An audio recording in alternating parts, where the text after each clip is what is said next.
Saudara sekalian, mari kita membuka Alkitab kita di dalam 1 Yohanes pasalnya yang ketiga.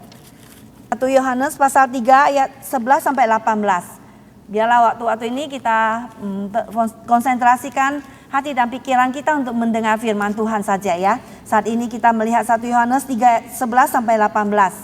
Setelah dapat kita baca bersama-sama. 1, 2 ya. Sebab inilah berita yang telah kami dengar dari mulanya, yaitu bahwa kita harus saling mengasihi, bukan seperti Kain yang berasal dari si jahat dan yang membunuh adiknya. Dan apakah sebabnya ia membunuhnya? Sebab segala perbuatannya jahat dan perbuatan adiknya benar.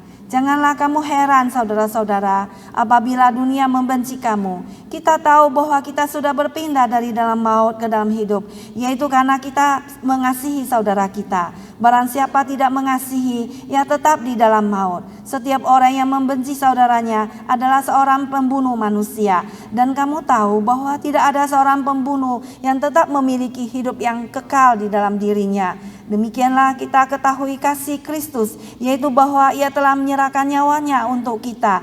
Jadi kita pun wajib menyerahkan nyawa kita untuk saudara-saudara kita. Barang siapa mempunyai harta duniawi dan melihat saudaranya menderita kekurangan, tetapi menutup pintu hatinya terhadap saudaranya itu, bagaimanakah kasih Allah dapat tetap di dalam dirinya? Anak-anakku, marilah kita mengasihi, bukan dengan perkataan atau dengan lidah, tetapi dengan perbuatan dan dalam kebenaran. Demikianlah firman Tuhan hari ini, dan judul hari ini diberi judul adalah kasih yang sejati.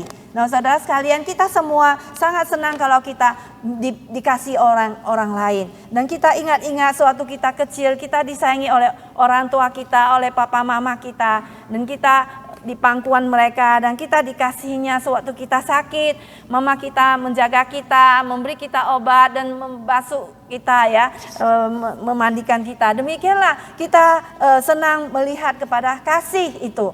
Di mana kita melihat matahari yang hangat ya, bunga mawar yang harum, dan burung dan semua ya yang ciptaan Tuhan, kita semua sangat bersuka cita. Nah, bagaimanakah diri kita sendiri saudara? Apakah kita memiliki kasih itu yang sejati itu ya? Nah, kita melihat kasih yang lebih mendalam lagi sebagai seorang dewasa ya. Kita hidup seumur begini ya, apakah kita sudah mengalami kasih itu, kasih Allah ya? Dan kita hari ini diingatkan kembali oleh kasih Allah itu. Apakah kasih Allah yang sejati itu? Yaitu bahwasanya kasih yang sejati itu adalah kasih yang memang diberikan oleh perintah Allah itu sendiri.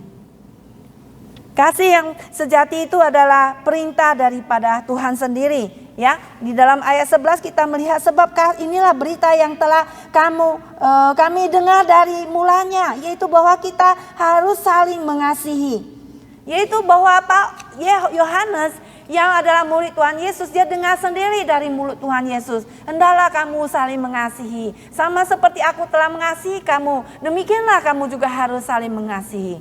Demikianlah Yohanes yang dikasih oleh Tuhan Yesus. Yohanes yang juga mengasihi Tuhan Yesus karena dia selalu suka dekat, bersandar di bahu Tuhan Yesus. Dia murid yang paling muda yang dikasih oleh Tuhan Yesus, yang dipelihara oleh Tuhan Yesus sampai dia umur tua, umur lanjut usia.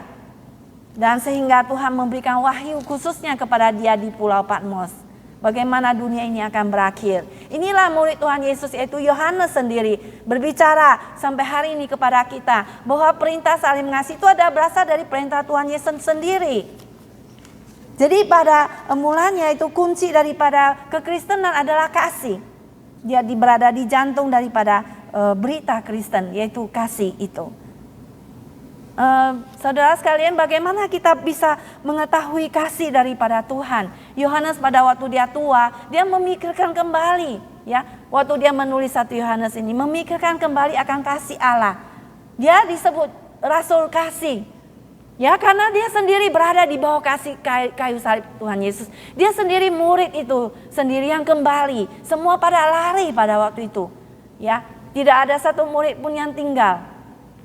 Semua pada ketakutan. Hanya sendiri Yohanes sudah lari, terakhir dia jalan lagi ke atas bukit Golgota. Dia sendiri berada di bawah kayu salib Tuhan.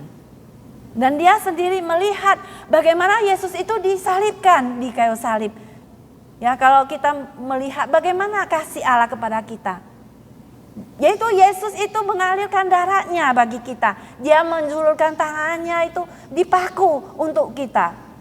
Dia mengalirkan darahnya untuk membasuh dosa kita sehingga kita boleh disucikan baru lagi. Itulah kasih Allah kepada kita. Dia mengutus anaknya sendiri untuk apa? Untuk mati bagi kita. Sehingga inilah kasih itu. Kita boleh melihat karena Allah itu adalah kasih adanya. Dan Yohanes memikirkan pada waktu Yesus malam terakhir sebelum dia mati di atas kayu salib, yaitu di dalam Yohanes pasalnya yang ke-13 ayat 34. Ya, dia memikirkan kembali kasih Allah itu. Sebelum Yesus naik ke atas bukit Golgota, dia setelah Yudas meninggalkan dia ya, menjual Yesus, maka Yesus memberi perintah baru kepada murid-muridnya, ada di dalam Yohanes pasalnya yang ke-13 ayatnya yang ke-34. Ya, saudara bisa melihat kembali ayat 34 sampai 35. Aku memberikan perintah baru. Perintah baru apa itu kepada kamu? Yaitu supaya kamu saling mengasihi. Sama seperti aku telah mengasihi kamu. Demikianlah pula kamu harus saling mengasihi. Dengan demikian, semua orang akan tahu bahwa kamu adalah murid-muridku. Yaitu jikalau kamu saling mengasihi. Yesus memberi perintah baru supaya kamu saling mengasihi seperti aku telah mengasihi kamu. Seperti Yesus yang telah mati di kayu salib bagi kamu, demikian pula kita harus saling mengasihi. Dan pada mulanya juga kita melihat bahwa Tuhan Allah pada mulanya di dalam Kejadian ya, pasalnya yang di dalam kitab Ulangan ya, pasalnya yang ke-6, dia berkata kepada bangsa Israel, dengarlah bangsa Israel ya, dikatakan Sema Israel ya, dikatakan Adonai Eloheinu, Adonai Ehad. Ya, jadi hear us Israel, the Lord is one. Ya, the Lord is our God, the Lord is one. Ya, kasihilah Tuhan Allahmu dengan segenap hatimu, dengan segenap jiwamu, dengan segenap apa? Akal budimu dan dengan segenap kekuatanmu. Dan hukum yang kedua itu apa? Kasihilah sesamamu manusia seperti dirimu yang sendiri. Jadi hanya Tuhan dan sesama, enggak ada yang lain. Tuhan dan sesama. Mengasihi Tuhan dan sesama manusia. Seperti kita mengasihi diri sendiri, kita mengasihi Tuhan dengan segenap apa? Segenap jiwa, segenap hati, segenap jiwa, segenap akal budi ya, segenap pikiran dan segenap kekuatan kita. Semuanya ya kita mengasihi Tuhan. Tidak ada yang lain. Nah, yang kedua itu yang sama dengan itu apa? Kasih sesamamu manusia seperti dirimu sendiri. Sama ya dengan perintah Tuhan Yesus juga supaya kita saling mengasihi. Nah, saudara sekalian, apakah kita juga sudah mengasihi Tuhan? Ya. Kita mengasihi Tuhan karena apa? Karena Tuhan terlebih dahulu sudah mengasihi kita. Ya, mengapa kita harus mengasihi Tuhan? Karena Tuhan Allah terlebih dahulu apa? Mengasihi kita. Maka kita mengasihi karena Dia tidak mau kita masuk ke dalam neraka. Dia mengutus anaknya, ini loh anakku yang tunggal itu Yesus Kristus. Ini loh dia mati di kayu salib bagimu, menebus dosa-dosamu. Ya, sehingga kamu bisa hidup ya, kamu bisa memiliki hidup yang kekal. Mendapatkan kerajaan surga, kita tidak dibinasakan. Kita bisa hidup selama-lamanya, hidup yang kekal bersama Allah Bapa di surga. Jadi kita harus mengasihi Tuhan. Mengasihi Tuhan dengan segenap akal budi kita dan segenap hati kita. Saudara sekalian, apakah kita sudah memiliki kasih yang sejati itu, yaitu kasih yang pertama itu, yaitu apa? Mengasihi, ya. Bahkan Tuhan Yesus mengatakan kasihilah musuhmu, ya. Berdoalah bagi mereka yang menganiaya kamu dan berikanlah berkat, jangan mengutuk, ya. Suka sekali kita itu waktu kalau kita sudah marah, kita cenderung mau mulut kita itu marah ya, mengutuk. Tapi Tuhan menyuruh kita memberikan berkat, ya. Yang kedua, apakah kasih itu? Yaitu menolak apa? Menolak perbuatan jahat. Menolak benci. Ya, lawan dari kasih itu apa? Benci ya. Ya, seperti Kain membenci siapa? Habel ya. Karena dia berasal dari si jahat Kain itu. Kain itu dia tidak hidup dalam kebenaran, dia iri kepada adiknya Habel. Jadi kita usahakan jangan suka iri hati ya kepada teman-teman ya. Teman yang lebih cantik ya, bajunya lebih bagus, jangan kita suka iri juga, karena Tuhan sudah memberikan bagian masing-masing kepada kita. Jadi kita jangan usahakan dalam hidup kita jangan iri kepada orang lain, kepada adik, kepada kakak ya. Karena Tuhan memberi kelebihan masing-masing. Demikianlah kita melihat bahwasannya Habel ya, pada mulanya ya dia memberi offering kepada Tuhan ya, dia memberi persembahan, dan persembahannya itu apa? Dia memberikan domba yang gemuk ya, karena itu adalah yang diperintah Tuhan. Kalau kamu memberi persembahan, berikanlah kambing domba ya, yang ada mengalirkan darahnya untuk menebus dosa manusia, sebagai tanda daripada penebusan Kristus kepada kita. Dan dia tahu dia memberikan apa? Dia sebagai seorang penjaga kambing domba memberikan yang terbaik kepada Tuhan. Lembu yang lemak-lemaknya yang paling bagus. Tetapi apa yang dilakukan oleh si Habel adiknya ya, si Kain ya, kakaknya itu. Kain memberikan apa? Memberikan tumbuh-tumbuhan ya, vegetable, karena dia seorang petani. Tapi dia mengambilnya, dia tidak memberikan yang terbaik, mungkin dia ambil sembarangan aja gitu ya.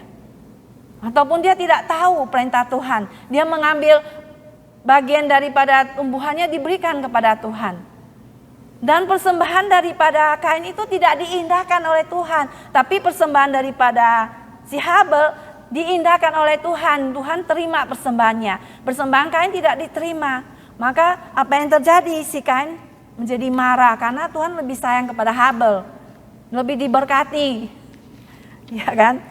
Kadang kita bisa cenderung iri hati ya, wah orang ini lebih diberkati ya, tuh kita kenapa begini? Ya kita tanyakan lagi diri sendiri, apakah kita mengasihi Tuhan tidak?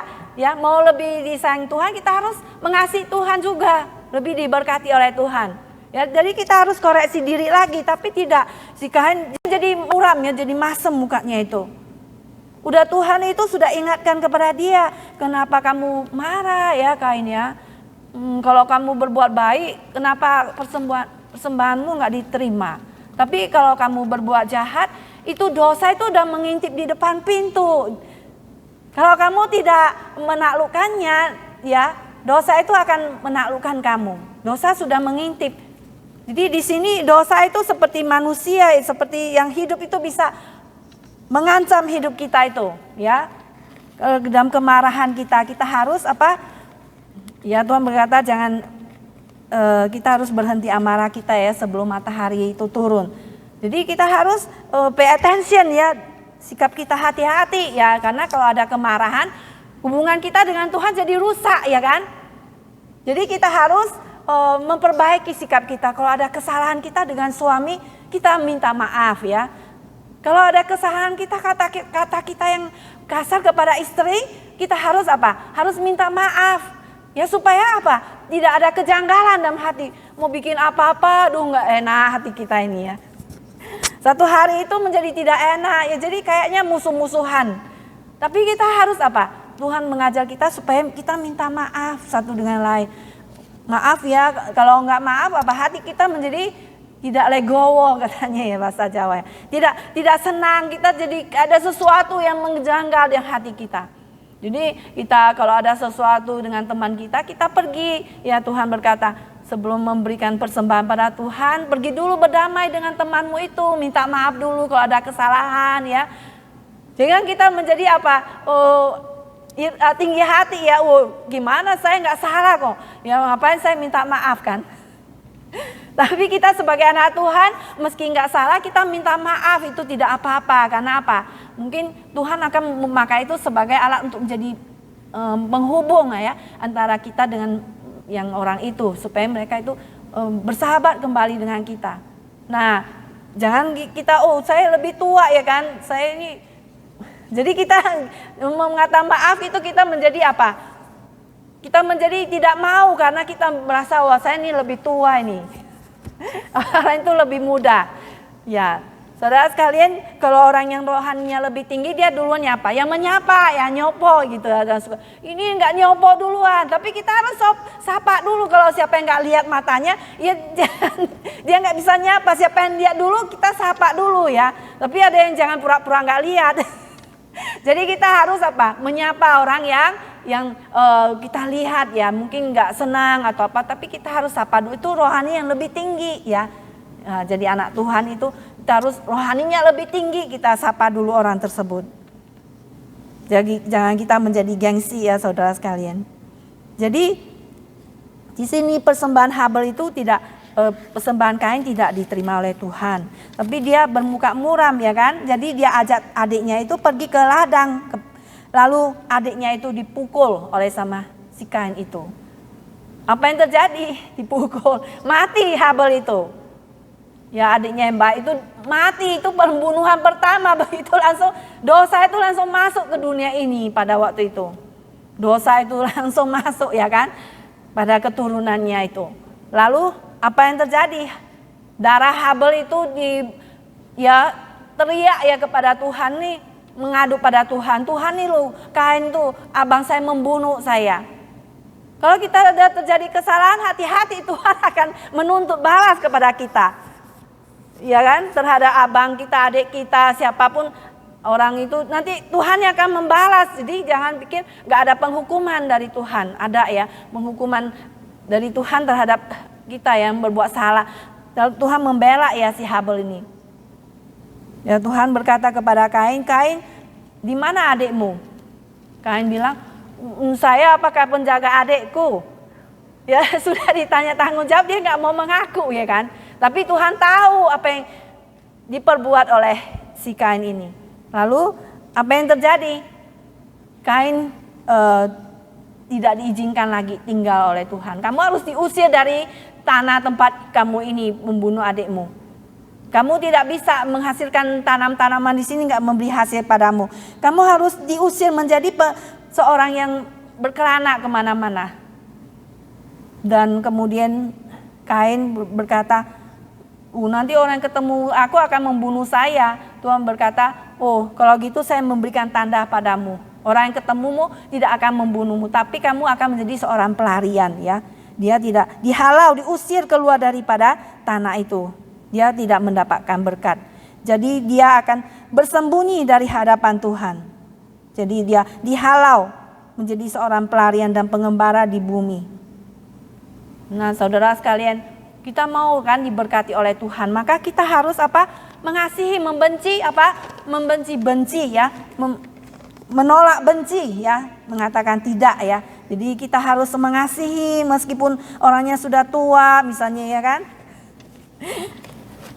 Kita melihat istri kita sudah tua, kita tetap harus mengasihi ya kan, karena kasih itu berasal dari Allah dan perintah daripada Tuhan pada kita. Orang-orang yang secara moral baik akan memperlihatkan dan mempermalukan orang-orang yang jahat itu ya kan. Kayak si Kain itu. Karena perbuatan daripada Kain jahat dan perbuatan adiknya itu benar. Janganlah kamu heran saudara apabila dunia membenci kamu. Jadi orang Kristen mengasihi semua orang ya. Tanpa ada suatu apalah ya. Ada sesuatu tanda aling atau sesuatu motivasi di belakang. Tapi mengasihi dengan motivasi, dengan murni, dengan hati yang baik ya. Kasih di hati ya terhadap sama. Yang sungguh-sungguh mengasihi. Tapi kadang orang dunia tidak menerima kasih itu ya. Orang dunia kadang tidak terima kita memberikan kasih kepada mereka dengan memberitakan Injil ya kan. Memberitakan kasih kepada mereka. Dengan menginjili, dengan kabar baik, orang nggak mau terima. Padahal itu kabar baik, ya kan? Tuhan mengasihi mereka, mati di kayu salib bagi mereka. Kadang orang terima, tapi kadang orang tidak terima juga. Nah, tapi bagaimanapun juga Tuhan berkata kalau kita mengasihi, kita itu adalah orang yang berpindah dari maut ke dalam apa? Hidup. Kalau orang yang tidak mengasihi, dia di dalam maut, ya tetap di dalam maut. Itu kata juga di dalam Injil Yohanes 5 ayat 24 ya. Kita melihat Injil Yohanes 5 ayat 24. Injil Yohanes pasal 5 ayat 24, kata Yohanes ini yang di depan ya. Pasal 5 ayat 24 judulnya begini bunyi. Aku berkata kepadamu, sesungguhnya barang siapa mendengar perkataanku dan percaya kepada Dia yang mengutus aku, ia mempunyai hidup yang kekal dan tidak turut dihukum, sebab ia sudah pindah dari dalam maut ke dalam hidup.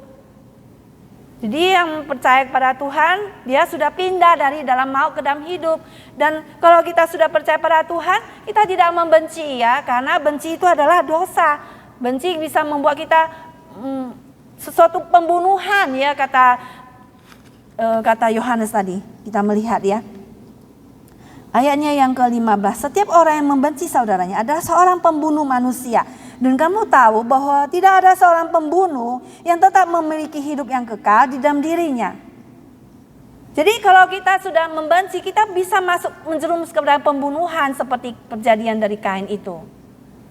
Tetapi kita melihat di sini bahwasannya Tuhan Yesus mengatakan lebih dalam lagi kalau dalam Matius pasal 5 ya kan. Seseorang yang memandang perempuan dan dia mau sama perempuan itu, dia sudah berzina. Jadi motivasi dalam hati itu sudah menentukan apa yang di luar sebelum kita melakukannya. Kita memandang perempuan, kita sudah mau sama dalam hati kita, itu sudah adalah suatu zina daripada sebelum melakukannya. Dalam pikiran saja sudah berzina.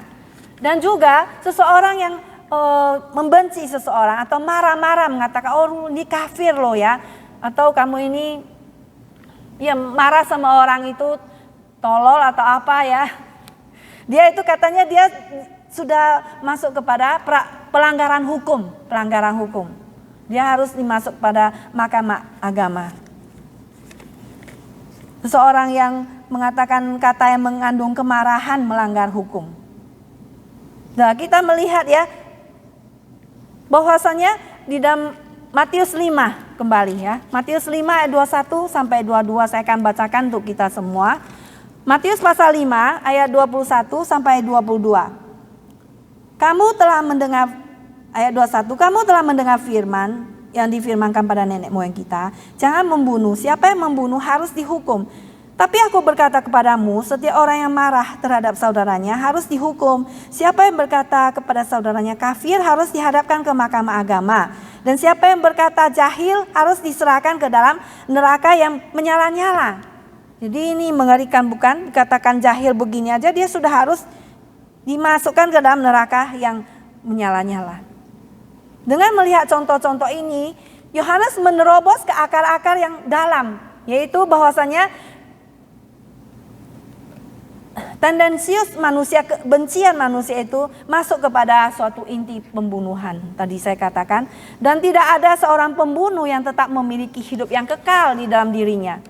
Artinya orang yang di dalam dirinya terdapat sikap yang membawa kepada pembunuhan bukanlah pemilik hidup kekal. Tapi orang itu bisa bertobat kan? Nah, tetapi dikatakan kalau dia menandakan dia seorang anak Tuhan, tapi dia membunuh, itu bukan menandakan dia seseorang yang memiliki hidup yang kekal. Ya, Ibrani pasal 12 ayat 5 dikatakan, barang siapa yang menjauhkan diri daripada kasih karunia Allah, dia hati-hati supaya jangan timbul akar yang pahit. Jadi hati-hati jangan kita menjauhkan diri daripada kasih karunia Allah, supaya jangan kita timbul akar yang pahit yang menimbulkan banyak sekali masalah.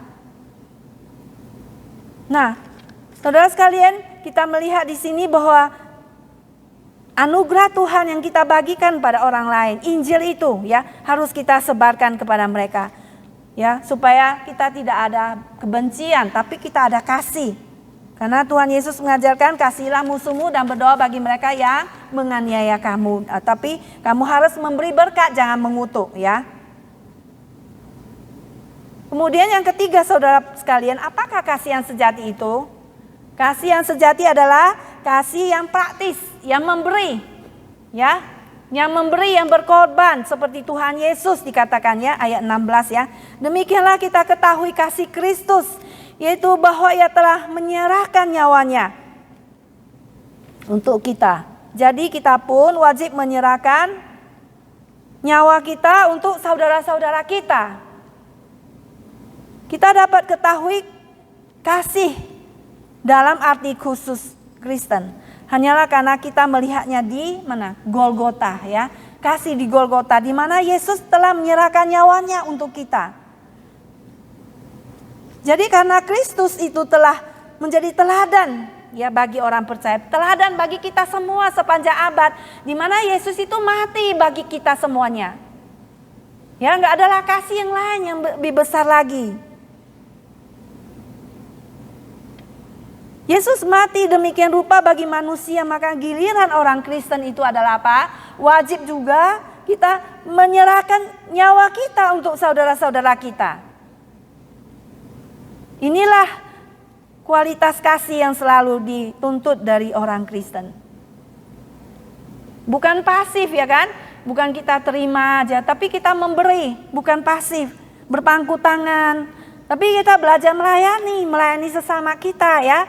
Kasih yang sejati, kasih yang real, kasih yang tidak palsu adalah action, tindakan. Ya bukannya bicara, ya tetapi melakukan.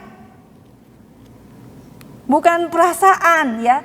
Kasih menghasilkan, tidak mementingkan diri sendiri ya. Pemberian yang berkorban ya. Kasih yang terbesar itu memberi diri kita kepada sesama kita, seperti siapa? Kristus, Tuhan Yesus yang mengalirkan darahnya bagi kita, membeli kita. Ya, dengan korbannya dicurahkan di atas kayu salib. Kita tidak usah bayar seperti kita itu pergi ke ya misalnya kita ke Safeway gitu ya, kita menjadi member mereka.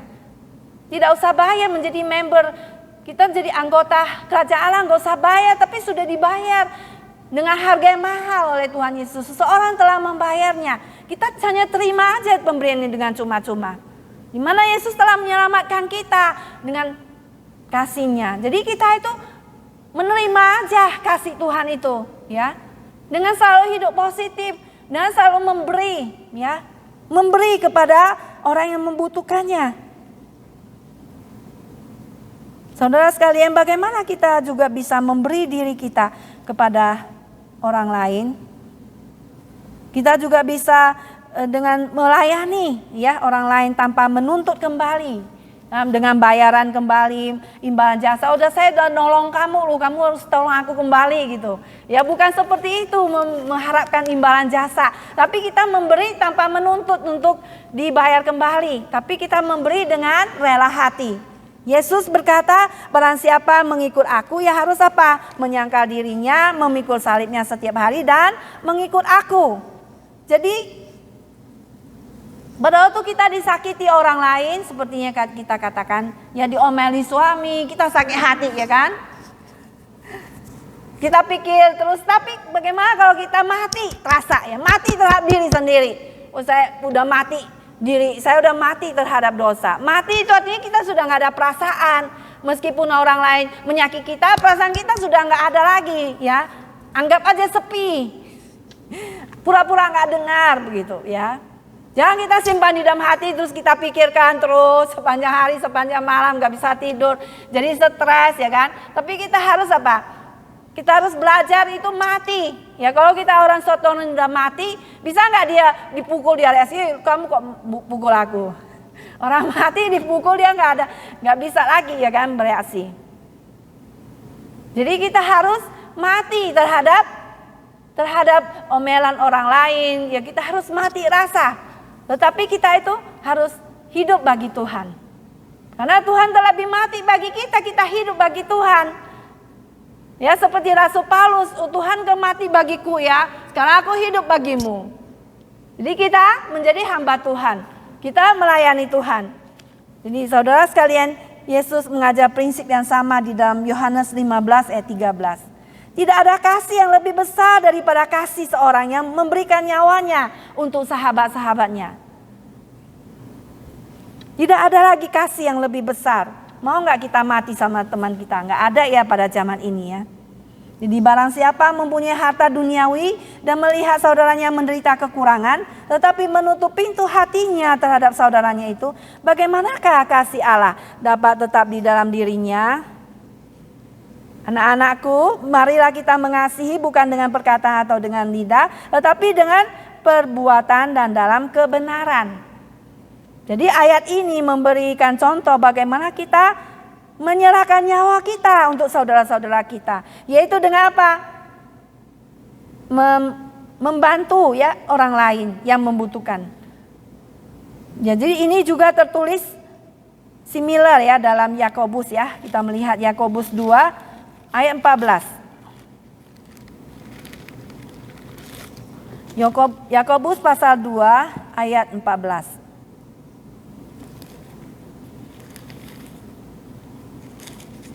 Yakobus pasal 2 ayat 14 sampai 17 saya akan bacakan bagi kita semuanya. Yakobus pasal 2 ayat 14. Apakah gunanya saudara-saudaraku jika seorang mengatakan bahwa ia mempunyai iman padahal ia tidak mempunyai perbuatan? Dapatkah imannya itu menyelamatkan dia? Jika seorang saudara atau saudari tidak mempunyai pakaian dan kekurangan makanan sehari-hari, dan seorang dari antara kamu berkata, selamat jalan, kenakanlah kain panas dan makanlah sampai kenyang, tetapi ia tidak memberikan kepadanya apa yang perlu bagi tubuhnya, apakah gunanya itu? Demikianlah juga halnya dengan iman. Jika iman itu tidak disertai perbuatan, maka iman itu pada hakikatnya adalah mati. Jadi iman itu adalah action, tindakan, pengorbanan kepada penyerahan diri kita secara aktual. Ya. Kalau kita mati bagi orang lain ya jarang ya, tetapi tidak ada ya, tapi kita secara real ya kita laksanakan bagaimana kita melepaskan kasih itu. Kasih dihibahkan terus-menerus ya. Kasih dibutuhkan terus-menerus dalam hidup sehari-hari. Kasih itu sepanjang hari. Tiap hari kita semua orang memerlukan kasih. Seorang anak kecil gak bisa dibiarkan hidup ya, dia akan mati kalau gak dikasih oleh ibunya. Siapa memberikan aku susu ini begitu lahir? Dia sudah menangis ya. Siapa yang menggantikan saya punya ini diaper ini? Siapa yang memberikan aku susu? Sebentar lagi dia sudah mau minum. Siapa lagi yang kasih aku mandi? Ya jadi sangat bersandar pada kasih daripada orang tuanya, daripada ibunya. Bagaimanakah kita secara jelas dan nyata menunjukkan bahwa kita mengasihi orang lain? Apakah engkau memberi dengan murah hati seperti seharusnya dengan uangmu, kepunyaanmu dan waktumu? Nah, saudara sekalian, uang itu adalah titipan Tuhan yang berikan pada kita. Kita hanya adalah suatu alat kunci yang Tuhan berikan kepercayaan pada kita bagaimana kita mengelola uang itu. Bagaimana kita menyalurkan uang itu di dalam ruang-ruang, di dalam suatu sarana-sarana. Ataupun di dalam suatu, Tuhan ingin kita jadi juru kunci dalam hal ini. Nah, harta benda kita itu, yang sejati itu sebenarnya bukan uang. Harta benda kita itu adalah firman Tuhan dan Tuhan itu sendiri. Tuhan sendiri dan firman wahyu Tuhan itu yang dinyatakan pada kita itu adalah harta kita. Ya. Jadi kita pikir itu harta kita itu ada uang, tapi uang itu nggak bisa kita bawa mati. Ya. Jadi kita itu uang itu semua akan tinggal. Yang bisa kita bawa mati itu adalah kita bersama dengan Tuhan dan firman Tuhan itu. Jadi harta kita itu adalah Tuhan sendiri dan firman-Nya. Jadi kita bersandarkan hidup daripada Tuhan itu sendiri. Kita bersandarkan pada Tuhan, kehidupan kita bersandar, nafas hidup kita bersandar daripada Tuhan. Jadi hidup kita itu adalah harta kita. Kata seorang hamba Tuhan ya. Jadi hidup kita itu adalah nafas hidup kita itu adalah harta. Dan waktu itu adalah harta. Kalau kita hambur-hamburkan harta kita, sudah habis harta kita ya sudah mati hidup kita itu. Jadi jangan kita hambur-hamburkan waktu kita, pakailah dengan yang positif ya. Jangan kita hamburkan waktu kita ya. Kita sekarang zaman ini cenderung banyak sekali WhatsApp ya. Banyak sekali halangan ataupun distraction, gangguan tuh. Kita itu datang kepada Tuhan. Banyak sekali. Jadi sebentar kita lihat 1 jam udah habis, setengah jam habis. Jadi mungkin kita harus matikan itu dulu karena itu sangat mengganggu ya. Jadi waktu itu adalah harta kita, bukan uang. Bukan time is money, bukan. Itu sudah salah. Time itu adalah your life, hidupmu. Kalau hartamu, waktu itu habis ya habis, hartamu itu adalah waktu. Kalau kita gak pakainya habis ya mati hidup kita. Maka sesudah masih ada waktu, mari kita melakukannya untuk Tuhan. Harta kita itu adalah waktu, adalah orang tua kita, harta kita. Ya, jadi adalah anak-anak kita itu adalah harta kita. Kesetiaan kita kepada Tuhan, iman kita pada Tuhan itulah harta kita yang sejati. Jadi kita jangan menjadi terlalu pelit ya. Hidup kita itu, saya mengajarkan anakku kalau sudah dapat ampau berikanlah perpuluhan pada Tuhan. Kalau kamu sudah dapat gaji berikanlah perpuluhan pada Tuhan. Jangan kita takut karena kita takut tidak percaya kepada pemeliharaan Tuhan pada kita. Kita tidak percaya kepada Tuhan akan memelihara hidup kita. Jadi kita terlalu menumpuk harta itu. Karena pada waktu kita meninggal tidak akan dibawa pergi. Jadi itu semua akan tinggal, itu bukan harta kita. Saudara sekalian, jadi mari ubah konsep kita itu mulai dari sekarang. Kita itu, harta kita itu bukanlah harta.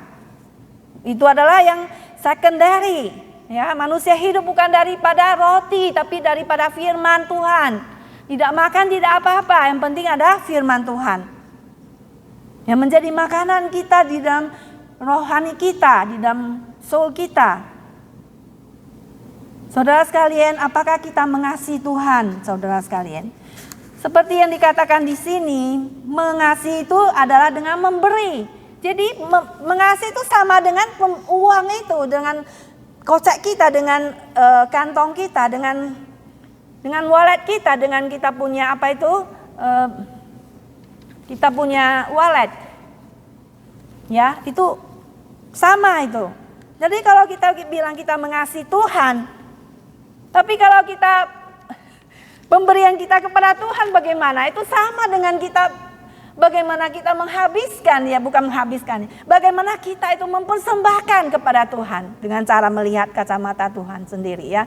Jadi kita kalau kita menjadi menumpuk itu jadi menjadi apa? Menjadi berkarat ya, menjadi berkarat kata Tuhan Yesus sendiri. Maka lebih baik kita menumpuk harta kita di sorga.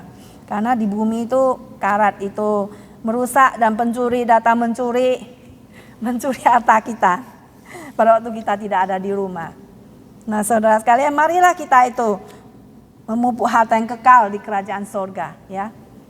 Itu yang lain itu tidak penting. Yang penting itu adalah hal-hal yang bersifat kekal. Yang sementara gak penting. Karena Tuhan akan menjaga hidup kita. Maka Tuhan Yesus berkata jangan khawatir kamu. Itu adalah orang kafir yang tidak percaya pada Tuhan melakukan seperti. Jadi kalau dikatakan kongsi fakta itu sebenarnya sesuatu hal yang nggak benar yang kata harusnya kita berkata kongsi mongen, kongsi apa itu? Kongsi sinien mongen ya. Jadi bukan kongsi fakta itu artinya kita mau bertambah harta benda, bukan. Tetapi biarlah kita menerima berkat daripada anugerah Tuhan yang itu paling penting. Ya saudara sekalian, mari saudara kita mengubah cara pandang kita, lebih mengasihi Tuhan. Bagaimana hidup kita, ya bagaimana kita itu diperkenanlah oleh Tuhan saudara sekalian. Kita mengasihi dengan memberi, ya memberi kepada saudara kita. Bukan hanya kasihan, tapi bagaimana kita membantu mereka dengan uang yang ada pada kita. Ya, mengasihi Tuhan dengan segenap hati kita dengan memberitakan Injilnya kepada teman-teman kita. Ya, kata Roma pasal 10, iman itu timbul daripada pendengaran akan firman Tuhan. Kalau orang nggak mendengar tentang Yesus, bagaimana mereka bisa percaya, bagaimana mereka bisa selamatkan? Nah, dunia itu sudah begitu rusuh saat ini. Pokoknya jangan memberitakan Injil deh. Nanti orang ribut, ya semua dicegah. Bagaimana kita sikap orang Kristen sendiri di luar sudah semua boleh merusakkan Alkitab, boleh mereka memberitakan hal-hal yang jahat tentang gereja, tentang firman Tuhan. Tapi firman kita sendiri orang gereja apakah bersuara enggak untuk Tuhan? Jangan kita sendiri takut, tapi kita harus memberitakan sedikitnya tentang Tuhan Yesus ya, menjadi saksi bagaimana hidup kita itu diubah oleh Tuhan. Jangan kita harus lebih lagi keras ya. Karena Tuhan Yesus bilang kalau kamu malu pada aku juga akan malu di hadapan Bapakku yang di surga. Mari saudara sekalian kita mengasihi Tuhan. Karena itu adalah perintah Tuhan, mengasihi sama kita. Karena itu adalah perintah Tuhan, kita menolak untuk membenci. Karena tidak sesuai dengan firman Tuhan. Karena kita adalah orang yang memiliki hidup yang kekal, yang sudah lahir baru. Dan kita itu mengasihi dengan perbuatan, dengan praktis. Dengan memberi. Demikianlah firman Tuhan pada siang hari ini. Tuhan Yesus memberkati kita semua. Mari kita masuk ke dalam doa. Untuk doa, mari kita masuk ke dalam doa. Bapa di dalam surga, kami ucap syukur dan terima kasih pada Engkau ya Bapa, karena Engkau Tuhan yang hidup, Tuhan yang memberikan kami kehidupan, Tuhan yang menjaga hidup kami, Tuhan yang memberikan kami kecukupan, Tuhan yang memberikan kami berkat, Tuhan yang memberikan kami kelimpahan, itu semua berasal daripada Engkau. Dan Tuhan yang menghadap manusia untuk berbicara kepada setiap kami. Tuhan berbicara terhadap kami semua, terhadap manusia. Biarlah Tuhan firman Tuhan telah dibicarakan hari ini, yang telah setiap pribadi Tuhan, biarlah Tuhan Engkau menambahkanlah Tuhan dengan Roh-Mu yang kudus untuk terus mengingatkan kami akan firman-Mu, bahwa Engkau adalah Tuhan yang mengasihi, dan Tuhan yang mengasihi itu menuntut kami juga Tuhan untuk mengasihi Engkau dan juga kepada sesama kami, sehingga mereka tidak binasa tapi memperoleh hidup yang kekal. Dengarlah doa kami ya Bapa, hanya di dalam nama Tuhan Yesus kami berdoa. Amin.